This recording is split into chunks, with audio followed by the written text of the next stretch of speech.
बहुत समय पहले की बात है। हरे भरे खेतों और कच्चे मकानों से घिरा हुआ एक छोटा सा गांव था, सोनपुर गांव। गांव शांत था, लेकिन एक चीज ऐसी थी जिससे पूरा गांव डरता था। गांव के बाहर पीपल के पेड़ के पास बना एक पुराना कुआं। वह कुआं बहुत पुराना था।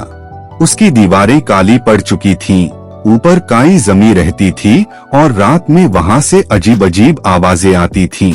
गांव के लोग कहते थे, रात में वहां से किसी के रोने की आवाज आती है। अमावस की रात कुएं के पास परछाइयां घूमती हैं। जो भी उस कुएं के पास गया वापस ठीक नहीं लौटा। इसीलिए किसी की हिम्मत नहीं होती थी कि सूरज ढलने के बाद उस कुएं की तरफ जाए। गांव के बुजुर्ग बच्चों को हमेशा समझाते, बेटा उस कुएं के पास मत जाना, वो शापित है। बच्चे डर जाते, लेकिन मन में जिज्ञासा भी होती। गांव में दो बच्चे रहते थे, मोनू और चिंटू। दोनों बहुत समझदार लेकिन थोड़े शरारती थे। एक दिन मोनू बोला, चिंटू क्या सच में कुएं में भूत है या लोग बस डर फैलाते हैं? चिंटू बोला, अगर सच पता करना है तो खुद देखना पड़ेगा। एक अमावस की रात जब पूरा गांव सो रहा था, मोनू और चिंटू चुपके से टॉर्च लेकर कुएं की तरफ चल पड़े। पीपल के पत्ते हवा में सरसराने लगे। कुएं के पास पहुंचते ही ठंडी हवा चली और कुआं से छप छप जैसी आवाज आई। दोनों डर गए, लेकिन हिम्मत करके आगे बढ़े। जैसे ही चिंटू ने कुएं में टॉर्च डाली, पानी हिलने लगा।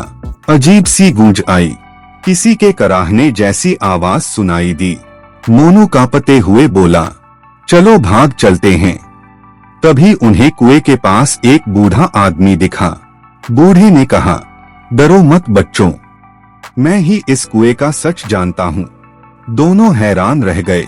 बूढ़े ने बताया, बहुत साल पहले यह कुआं गांव का इकलौता पानी का स्रोत था, लेकिन उस समय गांव का एक लालची मीनदार था। उसने कुएं पर कब्जा कर लिया और गरीबों को पानी लेने से रोका। एक दिन पानी के लिए झगड़ा हुआ और एक निर्दोष परिवार कुएं में गिरकर मर गया।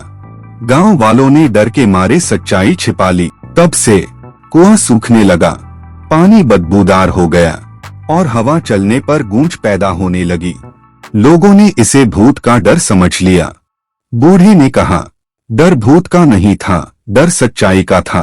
आवाजें हवा और गूंज की थीं, पर अपराध बोध ने लोगों को अंधविश्वासी बना दिया। मोनू और चिंटू ने पूरी बात गांव वालों को बताई। गांव वालों ने मिलकर कुएं की सफाई करवाई, पूजा करवाई और वहां एक स्मारक बनवाया। धीरे धीरे डर खत्म हो गया। आज वही कुआं गांव के लिए फिर से उपयोगी बन गया।